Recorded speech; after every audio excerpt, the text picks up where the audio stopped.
Hey guys, how's it going? Robert Warshak here, and we're going to be going over the top 10 best legendaries to craft currently in the meta. Again, question I get a lot, Rob, I got 1600 dust. Where do you think this should go? And I think this video is going to help out a lot of you and answer those questions because, when you've got 1600 dust and it's burning a hole in your collection or pocket, you want to be able to craft the best thing you can and get the most out of your, your dust and your hard work of completing those quests. So with that, let's head into it. Ziliax, this is number one, absolutely number one. This card's crazy. It fits in every single deck, whether you're playing an aggro deck, a mid-range deck, a control deck. Ziliax, 5 mana, 3/2 mech, magnetic, divine shield, taunt, lifesteal, rush. I mean, just read him and weep him right here, right?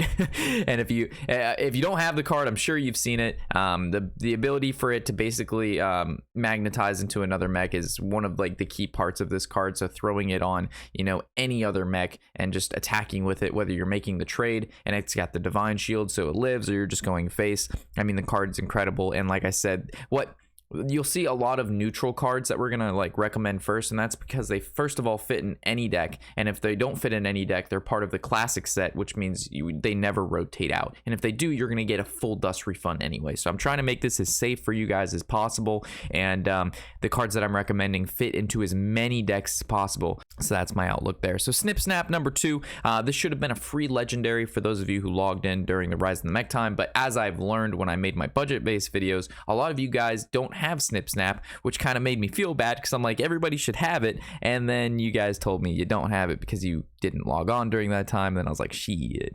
But anyway, if you don't have SnipSnap and Ziliax, the number 1 and 2 most basically found cards in any deck. Again, they fit in anything. Mid-range, aggro, control. You just put them in the deck. They do really, really well. They're really good. And it's I wish it wasn't the case that there weren't 2 neutrals that are found in every deck on ladder right now, but that's the way it's going to be, and you got to recognize that. So SnipSnap, definitely a safe craft, and super, super, super good card. Next one, new expansion, good stuff. Zephir the Great.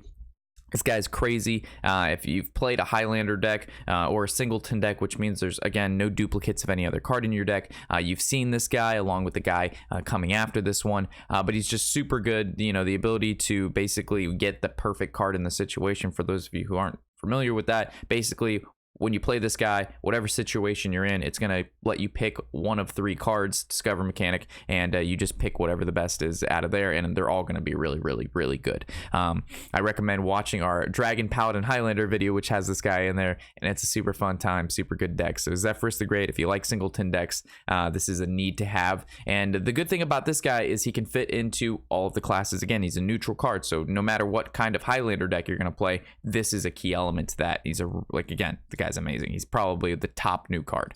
Moving to Simon. This is a 7 mana 6/6 elemental battle cry. You gain 2 of the following: Rush, Divine Shield, or Taunt, Wind Fury. Most of the time it's going to be Rush, Divine Shield, or if you're being greedy, you go Divine Shield, Wind Fury. Depending on the situation, most of the time you never go Taunt, but he's a really good card, and the reason he's really good is because he goes into singleton decks or Highlander decks, which is what the card we just previously went over also goes into. So they kind of follow each other up. He also fits really well into mid-range and control decks. Maybe not necessarily aggro decks, but mid-range and control he's really, really good in. Again, the ability to basically play him, Rush, Divine Shield, trade into a minion, you have a 6/6 left over, is really good. Plus he's an elemental, so very, very solid card. Moving to the next one, my least favorite card in the classic set, but probably a lot of people's favorite, it's going to be Leroy Jenkins. 5 mana 6/2 charge battlecry, summon 2/1/1 whelps for your opponent. Fits into most, if not all, aggressive style decks. Some tempo decks play him, and even some control decks play him just to have a nice finisher. He's been part of the game for a really long time now, and he's yet to be Hall of Famed. I don't know how this guy has dodged the axe, but this guy has yet to be Hall of Famed, and like I said, he's found in a ton of decks. He's a neutral card, and definitely a really solid part of anybody's collection because of that. And again, my least favorite, so I'm not going to cover him that long. I just point out that he's really good, and we'll move along. Alexstrasza, 9 mana 8/8 dragon battlecry, set of heroes remaining health to 15. The reason I selected this guy or this girl or this dragon is because she's neutral. She fits in a lot of control decks. She's been a part of many major decks in the game for a really long time. The most recent one being the new Luna's Pocket Galaxy Mage. She's a key part of that deck so many times. 1 mana Alexstrasza comes down, does a large quantity of damage, because let's say you're at 25 health, she puts you to 15, or you can use her on yourself defensively. Let's say you're at like 4 health, you go back to 15. So she's a very versatile card, offensive, defensive, part of the basic set, so she's never going to rotate out, and if she does, you're going to get full dust refund anyway. And yeah, it's found into a lot of key decks and a lot of prominent decks over the course of Hearthstone, and I'm sure that'll continue to be the case as she sticks around. Next one we're going to cover is going to be, if you're a Warrior fan, that's going to be Dr. Boom the Mad Genius. This is one of the best hero changers, I guess you call him. I don't want to call him a Death Knight because you guys will yell at me because he's not a Death Knight, but he acts like a Death Knight.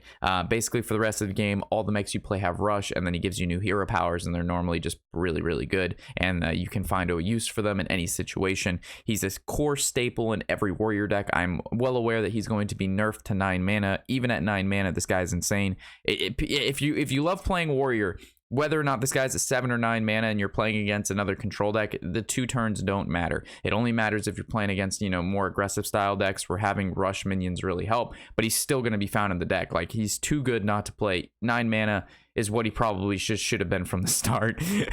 But yeah, Dr. Boom Mad Genius, super good, and it's a staple in Warrior. Without this guy, no offense, Warrior's garbage. That could, you know, you don't have to agree, but without this card, the Warrior is nowhere near as good, and he's a very safe craft if you're interested in playing Control Warrior and or Mech Warrior and or Tempo Warrior. Our last, well, not last, but soon to be last, and then again, he's not a Death Knight, but he's a new hero portrait. When you play him, you get a new hero and a new hero power. Battle Cry is cast all spells you played this game, targets chosen randomly.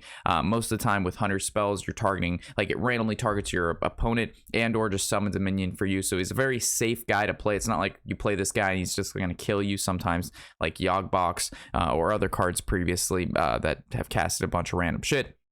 But yeah, super high value card. It's a staple in any Hunter deck. If you play Hunter, you're going to play this guy. Whether you're playing Highlander Hunter, Beast Hunter, Secret Hunter, this guy is an absolute staple. Hunter's a really good deck to play right now in the meta, which means this is a really good card to craft and a very safe craft if you're interested in Hunter. Moving to Reno, the new 6 mana 4/6 battle cry. If your deck has no duplicates, we've seen this before with Zephir. Deal 10 damage randomly split among all enemy minions. This is really, really, really good. 6 mana, basically board clear, because by 6 mana, by turn 6, your opponent isn't really going to have a huge board unless they played like giant into giant, which isn't like normal. You're going to be able to kill everything, and it's just a super good card stat wise, ability wise, and again, he's an absolute must if you're going to be playing Highlander Mage, which again is probably the best deck right now until Luna's Pocket Galaxy and Conjurer's Calling get nerfed. And even after that, I'm pretty sure Reno Mage is still going to be a very, very good deck. Maybe not absolutely, it won't be tier S anymore, but it'll still be a very good deck. So even if when the nerfs come, if you're really interested in playing Mage, Reno is still a safe craft. He's a good card, and I wouldn't not craft Reno and not play Mage because you're scared of nerfs. Come on, just because it's not a tier S deck doesn't mean you can't play it, guys. All right, moving along to our last card, our last legendary that we're going to cover, and that's going to be the 7 mana Dino Tamer Brand, the 2/4. The stats aren't why you play this guy. Battle Cry, if your deck has no duplicates, just like the Reno. Summon King Crush. As we know, King Crush is a 9 mana 8/8 charge giant dinosaur. We like that guy. That guy goes face, and if we go face, most of the time we win. This is probably the scariest card in Highlander Hunter being very, very good. Just the fact that there's 7 mana, 8 to the face, like it just for the mana price and the damage output, it's insane. It's a 7 mana King Crush, plus you get a nice 2/4 body here. And if you really wanted to, you could play Barista and then Barista Dino Tamer Brain, because most of the time they don't kill the 2/4, they kill King Crush, and then you get another one of these guys and you play it again. Just depends how mean you are.